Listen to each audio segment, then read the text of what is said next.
Salut à toutes et à tous, c'est Culture Chronique. J'espère que vous allez bien.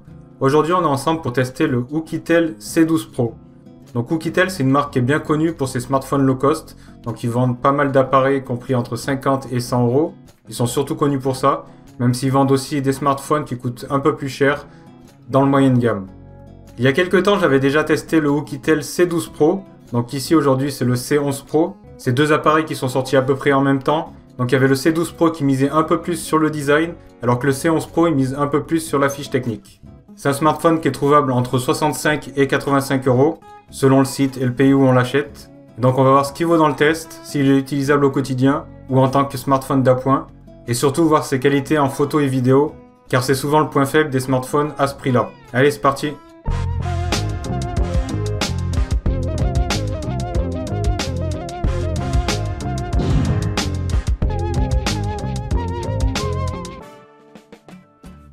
Le smartphone il est livré avec sa protection d'écran déjà préinstallée et avec une coque.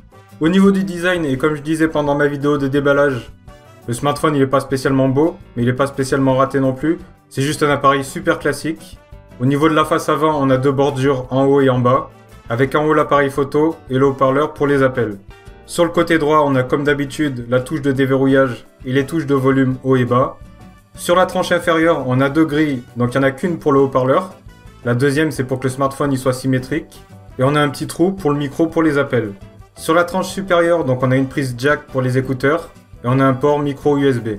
Au dos, en haut à gauche, positionné horizontalement, on a le double capteur photo, avec le flash à côté. Et un peu en dessous, positionné au centre, on a le capteur d'empreinte pour le déverrouillage avec les doigts. Et tout en bas, on a l'inscription Oukitel avec le site internet du constructeur. Donc l'appareil, il est tout en plastique. Mais malgré tout, les finitions, elles sont bonnes. De ce côté-là, j'ai rien à redire. Après, comme je disais, ça reste un appareil des plus classiques.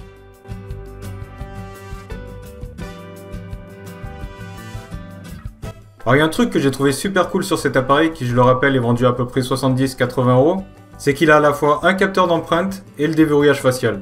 Et les deux fonctionnent plutôt bien. Donc c'est pas ce qu'il y a de plus rapide, il faut environ une seconde avec l'un ou l'autre pour déverrouiller l'appareil, mais ça fonctionne bien. Il y a juste le déverrouillage facial dès qu'on est un peu dans l'obscurité qui fonctionne pas. Et ça, c'est normal. Sinon, en général, dans cette gamme de prix, il y a beaucoup d'appareils qui possèdent ni l'un ni l'autre. Et lui, il possède les deux, donc j'ai trouvé ça plutôt cool.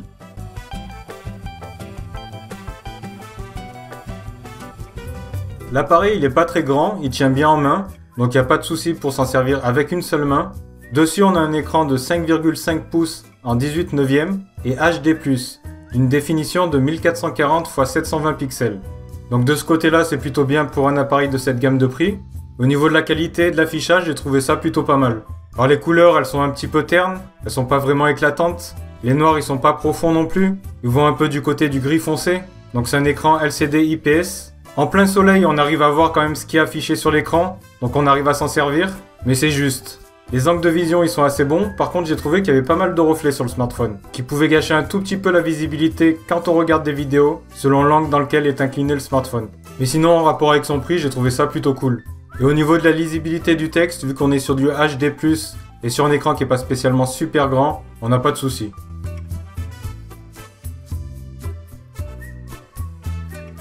Pour les performances du smartphone, Oukitel l'a équipé d'un processeur MediaTek MT6739, couplé à 3 Go de RAM. Donc ça c'est plutôt bien, en général on trouve des appareils à 1 Go, 2 Go dans ces prix-là.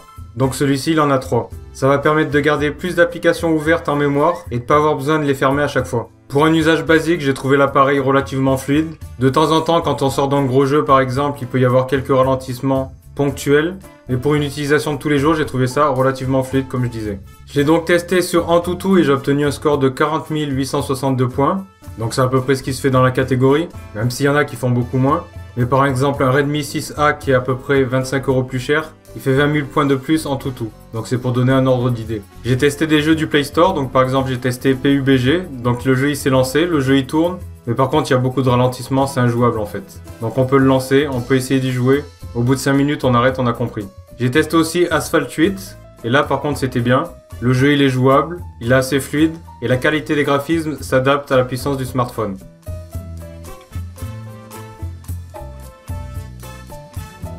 L'appareil tourne sous Android 8.1 Oreo, donc c'est une version récente d'Android. J'ai trouvé l'interface plutôt sympa. On a donc le tiroir d'application pour trouver l'application qu'on veut utiliser. La traduction est bonne la plupart du temps, sauf pour quelques options, dont Gesture Wake Up et Gesture Motion. Donc ça, c'est des fonctionnalités plutôt intéressantes et qui vont permettre de contrôler son smartphone avec quelques actions ou avec des gestes. Donc par exemple, en appuyant 2 fois sur le bouton Home de son smartphone, on verrouille son appareil. En appuyant 2 fois sur l'écran, on allume celui-ci. Ensuite, lorsque l'appareil est verrouillé, on peut dessiner des traits ou des lettres sur celui-ci pour démarrer automatiquement certaines applications. Donc par exemple, si on fait un W, on accède à l'application radio. Si on fait un Z, à l'horloge et l'alarme. Un trait vers le bas, donc celui-là j'ai trouvé super intéressant, c'est pour ouvrir l'application photo. Donc le smartphone il est verrouillé, on fait un trait vers le bas sur l'écran et on accède directement au mode photo. Donc ça c'est plutôt cool, mais par contre il y en a beaucoup trop, il y a plein de lettres et plein de schémas différents. Donc il faut en retenir juste quelques-uns, juste les principaux, qui vont nous permettre d'accéder aux applications désirées. Sur la gauche du menu d'accueil, on a Discover, donc c'est pour voir notre fil d'actualité. Donc c'est paramétrable, on peut choisir les actualités qui nous intéressent et donc à chaque fois qu'on y va, on voit l'actualité du moment. L'interface elle est pas trop surchargée, mais en général les fabricants d'appareils low cost, ils limitent le nombre d'applications installées de base parce qu'ils savent que leurs appareils ils sont pas très puissants. Contrairement à certains fabricants d'appareils haut de gamme qui avaient à une époque tendance à surcharger leur interface avec tout plein d'applications qui servaient à rien. Donc pour l'interface, je dirais que c'est un bon point.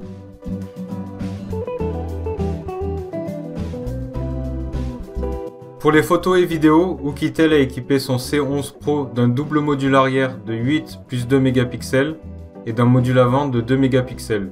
Donc c'est une des parties qui m'intéressait le plus sur le test de ce smartphone, les photos et les vidéos, parce qu'en général sur les smartphones de ce prix-là, c'est pas terrible. Et donc ici, pas de miracle non plus. En plein soleil ou dans des bonnes conditions de luminosité, le résultat est très moyen. Les photos sont ternes et le piqué est mauvais. Donc ça pourra quand même dépanner de temps en temps, mais pas plus. En conditions de faible luminosité ou de nuit, le résultat est tout simplement mauvais. Le bruit est omniprésent, il n'y a pas beaucoup de détails, on n'arrive rien à déceler et on réussira jamais aucune photo de nuit avec cet appareil. Au niveau des vidéos, l'appareil est capable de filmer en 720p à 30 images par seconde avec un autofocus en mode escargot. Il prend énormément de temps à faire la mise au point et tout ce qui était valable pour les photos sont aussi valables pour les vidéos, les couleurs ternes, etc. En plus de ça, le rendu sonore il est pas bon, on a plein de bruits parasites, plein de bruits externes, on sait même pas d'où ça vient. Donc en vidéo, c'est vraiment pas top.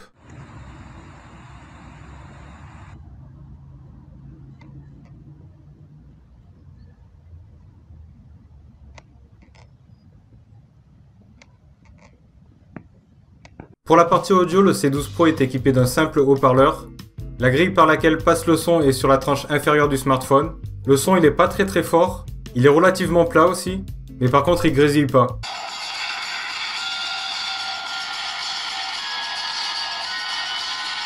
Par contre, dès qu'on branche des écouteurs, la qualité audio fait un grand bond en avant. Donc pour écouter de la musique, c'est parfait. Encore faut-il avoir des écouteurs de bonne qualité.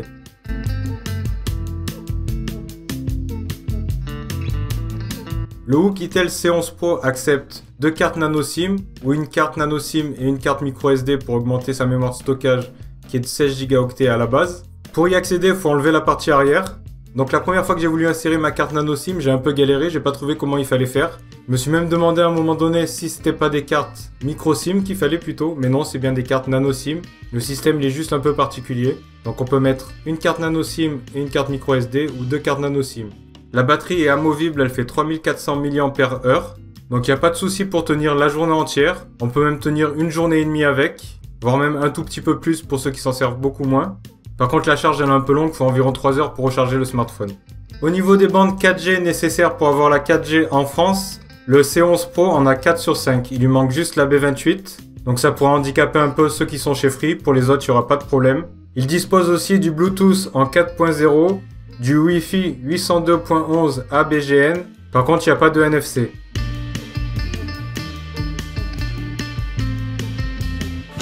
En conclusion, je dirais que le Oukitel C11 Pro il a des qualités, il a des défauts. Donc comme tous les smartphones dans cette gamme de prix. Donc il y en a certains qui ont beaucoup plus de défauts que de qualités.